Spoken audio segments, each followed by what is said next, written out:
Have I always felt like I belonged to the church? No, no. And strangely, probably some of the times that I felt like I least belonged in a church was as a pastor, rather than prior to being a pastor. Because maybe this comes back to having a lack of understanding. There's been quite a few times in church experience where I felt like if I were to truly express things that I have inside, if I was to truly express where I'm at spiritually, emotionally, or what have you, that it wouldn't be the safe place to express that. And that the very thing that I needed support from, the church would be the last place that I would go for that kind of support. And so there's been definitely been times in my life where I've been technically a part of a church, but it feels like you're kind of doing a solo walk, even in the midst of that supposed community. Yeah, so I mean, sometimes I think it means looking for a different place, right? And so like as a pastor, a lot of times you're stuck in the community that you've been given. And so sometimes that different space has to be outside of the church that you're going to. And sometimes it's through phone calls. Sometimes it's through like this trusted friend that you can meet outside of church experience.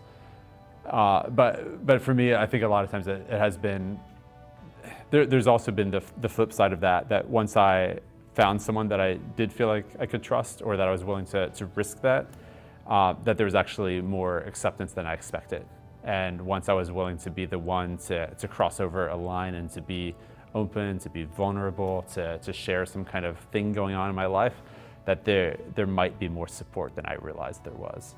I think support for me in that moment looked like someone not trying to run away from my issues, someone who's willing to just sort of be present with me through them. You know, like I'm thinking of like one specific instance, you know, off the top of my head, where I think I was seeking solutions. I was seeking like, what's step A, B, C, what does this look like? And I didn't get that out of the conversation at all.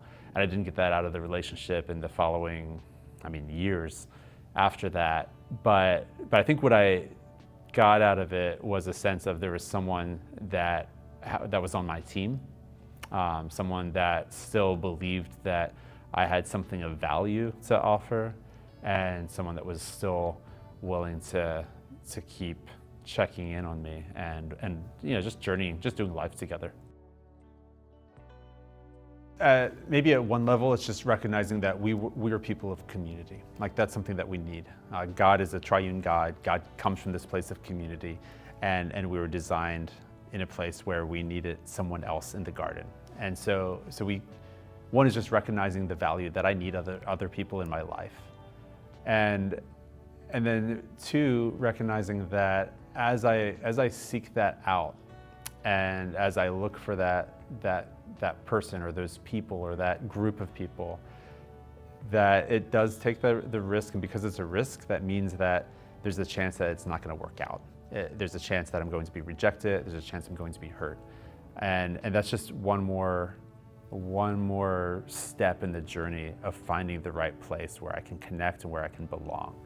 And the second that you decide to stop pursuing that, the second you've guaranteed that you're going to be living in more isolation rather than in more community.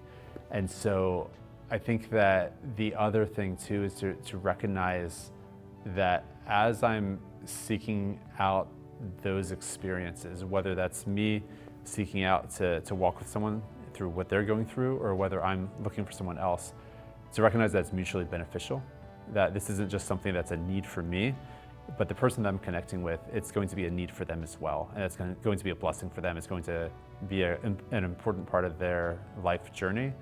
And so it's not just me looking, what can I get for David?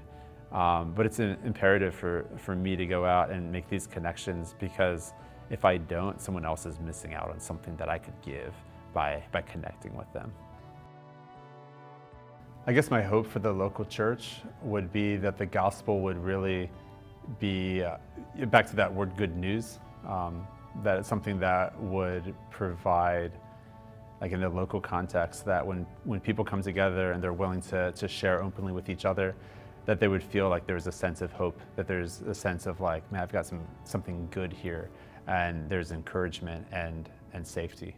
I think that it would allow a lot of impact to be made that wouldn't be made otherwise. I think once people feel like a sense of acceptance and belonging and encouragement, besides like helping them through whatever it is that they're going through and just their everyday, day-to-day life, I really think that it allows mission to be fulfilled.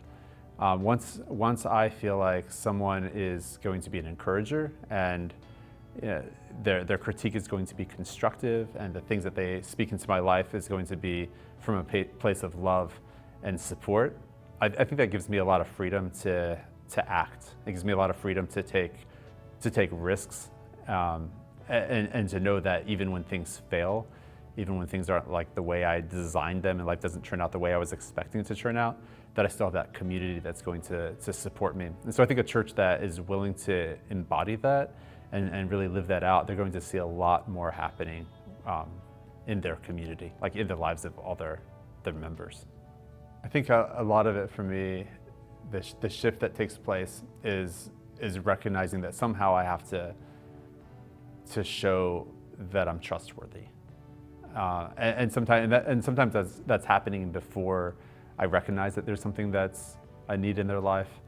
That's ideal, right? Like if I can just in general be living in a way that we've built up this expectation that I'm trustworthy and you can share with me and things are going to work well.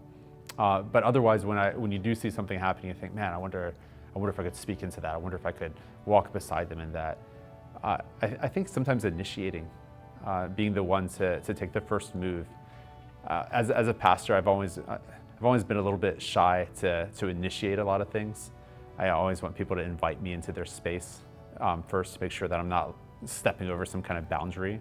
So it's always hard for me to do that. But recognizing on the flip side that sometimes I'm not ready to invite someone into my life until they make the first move. So trying to be more of an initiator, I guess, and recognizing that I need to sometimes just let people know that I'm available, and to let them know that I see something happening and that I'm willing to do whatever it is, whatever it takes to walk with them through it. I mean, I think just could I share with you? Or would you be willing to walk with me through some stuff? Because I feel like that kind of phraseology is helping set the expectation that what I'm looking for is I'm not looking for a counselor necessarily. I'm looking for a relationship. I'm looking for someone who is going to be in this with me, rather than just simply spouting off some kind of advice. But then also seeking out to make sure that this is a risk, like helping to communicate that what I want to share, what I want to like talk through, it's opening up a piece of me. And anytime you do that, anytime you come in close proximity with someone else, there's going to be some kind of vulnerability. And so I'm hoping for it to be safe, and I'm hoping for you to be willing to be more than just kind of this one moment, but that you can walk with me through it. I would say to just risk it, just give it a try.